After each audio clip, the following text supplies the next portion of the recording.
ನಕ್ಷತ್ರ ಅಂದ್ರೆ ಮಹಾ ನಕ್ಷತ್ರ ಅಂತರ್ಥ. ದೊಡ್ಡ ದೊಡ್ಡ ಮಡಿಕೆಯಲ್ಲಿದ್ದಂತ ಬೆಣ್ಣೆಯನ್ನ ತನ್ನ ನಕ್ಷತ್ರದಿಂದ, ಹಸ್ತ ನಕ್ಷತ್ರದಿಂದ ತನ್ನ ನಕ್ಷತ್ರಕ್ಕೆ ಬಂದಂತೆ ಎಸೆಯುತ್ತಿರಲು, ಚಿತ್ತಾ ನಕ್ಷತ್ರಕ್ಕೆ ಮನಸ್ಸಿಗೆ ಬಂದಂತೆ ಎಲ್ಲಾ ಕಡೆ ಚಲಾಪಿಲಿ ಮಾಡಿಬಿಟ್ಟಂತೆ ಭಗವಂತ.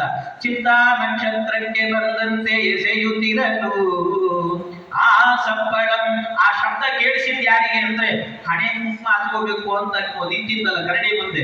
ಕುಂಕುಮ ಹಚ್ಚಿಕೊಳ್ಳುವಾಗ ಏನಿರುತ್ತೆ ಕೈಯಲ್ಲಿ? ಕುಂಕುಮದ ಭರಣಿ ಇರುತ್ತೆ. ಭರಣಿ ನಕ್ಷತ್ರವಂ ಪಿಡಿದಿದ್ದ ನಕ್ಷತ್ರಾಖ್ಯ. ನಕ್ಷತ್ರಾಖ್ಯ ಅವಳ ಹೆಸರೇನು ಅಂದ್ರೆ ಅನುರಾಧ ಅಂತ ಹೆಸರುತ್ತೆ. ನಕ್ಷತ್ರಾಖ್ಯ ಅನುರಾಧ ನಕ್ಷತ್ರಾಖ್ಯ. ನಕ್ಷತ್ರ ರಾಜಮುಖಿಯೋರ್ವಳು, ನಕ್ಷತ್ರಗಳ ರಾಜ ಅಂದ್ರೆ ಚಂದ್ರ. ಚಂದ್ರನಂತ ಮುಖ ಇರುವಂತ ಆ ಗೋಪಿ ಏನ್ ಮಾಡಿದವಳು ಅಂದ್ರೆ ನಕ್ಷತ್ರ ಶಯನಂ ಕರೆ. ನಕ್ಷತ್ರ ಶಯನ, ನಕ್ಷತ್ರ ಅಂದ್ರೆ ಆಶ್ಲೇಷ ನಕ್ಷತ್ರ ಅಂತರ್ಥ. ನಕ್ಷತ್ರ ಶಯನ ಅಂದ್ರೆ ಆಶ್ಲೇಷ ಶಯನ. ಆಶ್ಲೇಷ ಅಂದ್ರೆ ಶೇಷದೇವರು ಅಂತರ್ಥ. ಹಾಗಾಗಿ ಶೇಷಶಾಹಿಯಾದ ಕೃಷ್ಣನನ್ನ ಕೃಷ್ಣ ನಿಲ್ಲು ನಿಲ್ಲು ಅಂತ ಹೇಳ್ತಾ ಇದ್ರೆ ನಕ್ಷತ್ರವಂ ಕೊಟ್ಟು ನಕ್ಷತ್ರವಂ ಕೊಡದೆ.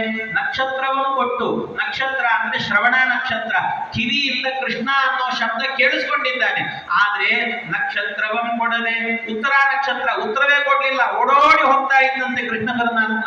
ಉತ್ತರ ನಕ್ಷತ್ರವಂ ಕೊಡದೆ ಎಲ್ಲೆಡೆಯಲ್ಲೂ ತಿರುಗಿ, ಎಲ್ಲ ಕಡೆ ತಿರುಗುತ್ತಾ ಇದ್ದಾನೆ ಭಗವಂತ. ತಿರುಗಿ ತನ್ನ ನಿಜ ಮಂದಿರದ, ಅವಳಿಗೆ ಆಯಾಸ ಆಯಿತು ಒಂದ್ ಕಡೆ ನಿಂತು. ಆಗ ತಾನೂ ಕೃಷ್ಣ ಏನು ಮಾಡಿದ? ತನ್ನ ನಿಜ ಮಂದಿರದ ನಕ್ಷತ್ರದೊಳು ನಿಂತ. ತನ್ನ ನಿಜ ಮಂದಿರ, ತನ್ನ ಮನೆಯಲ್ಲೇ ನಕ್ಷತ್ರದಲ್ಲಿ ನಿಂತ ಅಂದ್ರೆ ಹೋಗಿ ಒಂದು ಮೂಲೆಯಲ್ಲಿ ನಿಂತ. ಮೂಲ ನಕ್ಷತ್ರದೊಳು ನಿಂತ ಶ್ರೀಕೃಷ್ಣ ರಕ್ಷಿಸಲಿ ಎಂಬ ನನವರತ. ಹೀಗೆ ಕೃಷ್ಣ ಪರಮಾತ್ಮನ ರಕ್ಷಣೆ ನಮಗಿರಲಿ ಅಂತ ಹೇಳ್ತಾರೆ.